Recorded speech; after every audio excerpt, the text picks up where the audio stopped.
Doctor Sreevarma ஆயுள் தரும் ஆயுர்வேதா அறுவை சிகிச்சை இல்லா குணம் ஆயுள் கால நிவாரணம். உலகெங்கிலும் இருக்கும் பிகைன் பக்தி நேயர்கள் அனைவருக்கும் வணக்கம். நான் உங்கள் ராம்ஜி. வருகின்ற ஏப்ரல் மாதம் 10ஆம் தேதியிலிருந்து 13ஆம் தேதி வரையிலான அந்த 3 நாள் மட்டும் பேசுவோம். ஏன்னா 14ஆம் தேதி சூரிய பகவான் மேஷத்தில் எழுந்தருளப் போகிறார், மேஷத்திலே உச்சமடைந்து விடுகிறார். ஆனால் இந்த 3 நாள் என்ன நடக்கப் போகிறது அப்படின்னா, இந்த 5 கிரகங்களும் எல்லாருமா சேர்ந்து மீனராசிக்கு வருகிறார்கள். யார் யாரெல்லாம் வராங்க? சூரியன் வருகிறார், புதன் வருகிறார், சனி மார்ச் 29 வந்தாச்சு, ஏப்ரல் 10ஆம் தேதிக்கு முன்னாடி 10 நாள் முன்னாடி வந்தாச்சு. சனி இருக்கிறார், சூரியன் இருக்கிறார், புதன் இருக்கிறார், சுக்கிரன் இருக்கிறார், ராகு இருக்கிறார். அப்படியே அப்பா எல்லாரும் இருக்காங்க. மிஸ் ஆனது 2 பேர் யாரு? ஒன்று குரு, ஒன்று செவ்வாய், ஒன்று கேது. மீதி 5 பேரும் இங்கே தான் இருக்காங்க. எல்லாருமே ஒரே இடத்துல இருக்காங்க. ஸோ இவர்கள் இப்படி இருந்தால் என்ன நடக்கும்? யாருக்கெல்லாம் என்ன விதமான பலன்கள் கிடைக்கப் போகிறது? யாரெல்லாம் சக்கரவர்த்தி ஆகப் போகிறீர்கள் என்பதைத்தான் பார்க்க போகிறோம். பிகைன் பக்தி மட்டும்தான் இதை முதல் பதிவாக வெளியிடுவதில், முதல் குரலாக இதை மக்களிடையே எடுத்து செல்வதில் மிகுந்த பெருமை அடைகிறது. அந்த திருப்பணியை நான் மேற்கொள்கிறேன் என்பதில் தனிப்பட்ட கர்வமும் எனக்குண்டு. வகையில் நம்ம ஒவ்வொரு ராசிக்குமாக எப்படிங்கிறத பார்த்துருவோம். மீனராசிக்காரர்களுக்கெல்லாம் ராசியிலேயே சுக்கிரன், உச்சம் பெற்ற சுக்கிரன், ராகு, நீச்சம் பெற்ற புதன், சூரியன், சனி எல்லாரும் உட்காந்துருக்கான். ஒரு ஊரே உட்காந்துருக்குன்னு சொல்லலாம்.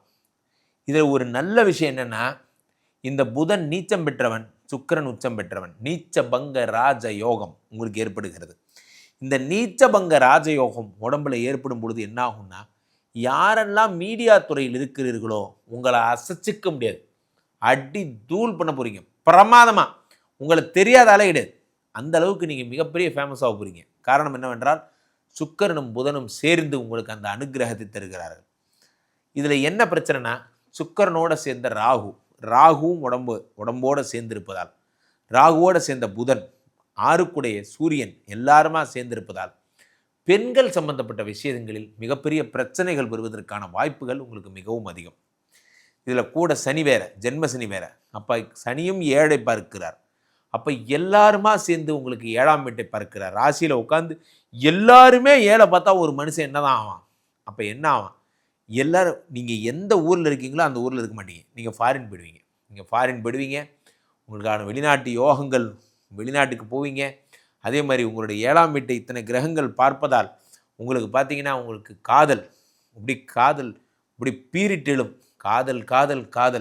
காதல் பூயின் சாதல் அந்த மாதிரி பண்ணுவீங்க. இதில் என்ன பிரச்சனைனா, அந்த காதல் போயின் சாதல் இது யாராவது ஒருத்திட பண்ணால் பரவாயில்ல. இதே டைலாக் தான் இப்போ தான் கொஞ்ச நேரம் முன்னாடி கிரிஜாட சொல்லிட்டு இருந்தீங்க, கொஞ்ச நேரம் முன்னாடி கோமதிட்டு சொல்லிட்டு இருந்தீங்க. இப்போ தான் ஏற்று விட்டு இப்படியே ஒரு 5 பேர்கிட்ட.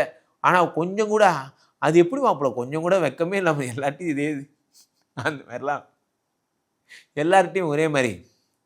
எனக்கு ஒன்றும் தெரியாதுங்கண்ணா, எனக்கு பார்த்தீங்கன்னா நான் இப்படி தாங்கண்ணா, நான் எப்பயுமே எனக்கு ஒன்றுமே தெரியாதுங்கண்ணா, அந்த மாதிரி நீங்கள் அப்படியே ஒரே நடிப்பாக நடிச்சிருவீங்க. காரணம் என்னவென்றால், ராசியில் இருக்கக்கூடிய இத்தனை கிரகங்களும் சேர்ந்து 7ஆம் இடத்தை பார்க்கும் பொழுது நிச்சயம் வெளிநாட்டுக்கு செல்வதற்கான வாய்ப்புகள் உண்டாகும். ஆனால் ஒரு மனிதனுடைய ராசியில் இத்தனை கிரகங்கள் இருக்கக்கூடாது. அப்படி இருந்தால் அவர்களை பைத்தியமாக்குவதை தவிர வேறு வழி இல்லை. இவர்கள் அத்தனை பேருமா சேர்ந்து திடீர்னு சுக்கிரன் மாதிரி இருப்பீங்க, திடீர்னு லவ் பண்ணுவீங்க, திடீர்னு புரட்சி ஆவீங்க, திடீர்னு மேனேஜ்மெண்ட் பர்சன் ஆவீங்க, திடீர்னு பிஸ்னஸ் மேன் ஆவீங்க, திடீர்னு ராகு மாதிரி ஆகிடுவீங்க, எல்லா கேரக்டராகவும் ஆவீங்க.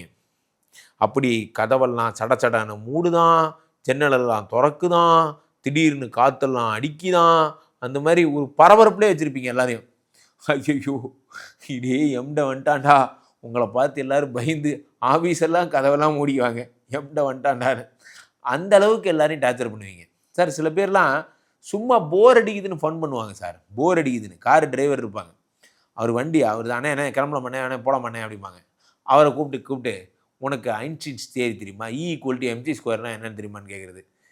அண்ணே எனக்கு போய் ஏன்னா நான் இப்போ நீங்கள் வேறு சொல்லியிருக்கேன், ஷூட்டிங் போயிட்டுருக்கோம், நம்ம அதை பற்றி பேசலானே. இங்கே போனால் குழி வருண்ணே, நம்ம ரைட்டில் போகலானே. Energy equal to mass into velocity ஸ்கொயரை தான் ஈக்குவல் டு எம்ஜி ஸ்கொயர்னு சொல்கிறாங்க. இது கூட தெரியாமல் நீலாம் எப்படி டிரைவர் ஆன அப்படின்னு அவனை கூப்பிட்டு திட்டுறது. ஏன்னா நீ பேசுறதுக்கும் நான் வண்டி ஓட்டுறதுக்கு எதனா சம்மந்தம் இருக்கானே. ஏன்னா இவருக்கு equal to MG square night உட்காந்து படிச்சிருப்பான். இதை யார்கிட்டயாவது சொல்லணும். இப்போது யார்கிட்டயாவது சொல்லி அவனுக்கு தெரிலங்கிறத சொல்லணும். உனக்கு தெரியல, அப்போ ஒத்துக்க. ஈக்குவல் டு எம்ஜி ஸ்கொயர் உனக்கு தெரிலன்னு நீ ஒத்துக்க. எனக்கு தெரிலடா, ஆமாண்டா எனக்கு தெரிலடா, நான் லூசுடா, நான் முட்டா போய்டா, ஒத்துக்கிறேன்டா அப்படின்னா அந்த மாதிரி பெக்கூலியர் டார்ச்சருங்கிறது இதுதான். சில பேர் பார்த்தீங்கன்னா உனக்கு இது பிடிச்சிருக்கு நீ படிக்கிற, அது எனக்கும் பிடிச்சிருக்கும் நீ ஏன்டா கேட்குற, உனக்கு இயற்பியல் பிடிக்குதுன்னா எனக்கு வேதியியல் பிடிக்குது.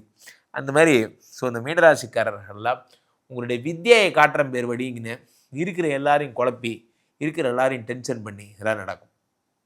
மீனராசிக்காரர்களுக்கு கல்யாணம் ஆக போகுது. எழுதி வச்சுக்கோங்க. நீங்கள் கல்யாணம் ஆகலைன்னா இதே பிகைன் பக்தியில் நானே ஒத்துக்கிறேன், ஆமாம் ஆகலன். ஏன்னா மீனராசிக்காரங்களுக்கு ஒருத்தர் 2 பேர் கிடையாது, ஒரு ஊரே சேர்ந்து ஏழை பார்க்குது. எல்லாருமா சேர்ந்து உங்களுக்கு கல்யாணம் பண்ணி வச்சுருவாங்க. Sir there is 2 difference only. இது தெரிஞ்சுதுன்னா உங்களுக்கு இந்த எண்ணமே வராது. இத்தனை பேர் சேர்ந்து உங்களை கல்யாணம் பண்ணி வைக்கிறாங்கன்னா அது காரணம் என்ன? கண்டிப்பாக இதெல்லாம் அரேஞ்சு மேரேஜாக தான் இருக்கும். இத்தனை பேர் சேர்ந்து ஒரு பெரிய குழியை தோண்டி ஒரு கிணத்தை தோண்டி இத்தனை பேர் சேர்ந்து அந்த கிணத்துல தள்ளி விட்டாங்கன்னா அதுக்கு பேர் தான் அரேஞ்சு மேரேஜ். நீங்களே ஓடி போய் கிணத்துல வந்து குளிச்சு செத்துட்டீங்கன்னா அதுக்கு பேர் தான் லவ் மேரேஜ். சிம்பிள். லவ் மேரேஜுக்கு அரேஞ்சு மேரேஜுக்கு பெரிய வித்தியாசம் ஒன்றுமே கிடையாது. 7ஆம் வீட்டை இவங்கெல்லாம் சேர்ந்து எல்லாருமே சேர்ந்து கல்யாணம் பண்ணி வைப்பாங்க. அதனால் சூப்பராக இருக்க போகிறீங்க. கீழே போய்ட்டுருக்க இந்த 2 நம்பரை கூப்பிடுங்க. உங்களுடைய சொந்த ஜாதகத்தை புக் பண்ணி ஜாதகம் உலக புகழ் வாய்ந்த நமது ஸ்ரீமடத்திலே தினசரி நடக்கின்ற விஷ்ணுமாயா யாகங்களில் கலந்து கொள்ளுங்கள். வருகின்ற மார்ச் 29ஆம் தேதி நமக்கு இது சனி பகவானுக்கான மாபெரும் யாகம் நடக்கவிருக்கிறது. நீங்கள்லாம் கண்டிப்பாக கலந்துக்கணும். காரணம் என்னவென்றால் உங்களுக்கு ஜென்ம சனி துவங்குகிறது. உங்களால் முடிந்த பொருளுதவியை அளித்து இந்த யாகத்தை வெற்றி பெறச் செய்யுங்கள். மீண்டும் ஒரு நல்ல பதிவில் சந்திப்போம். நன்றி, வணக்கம்.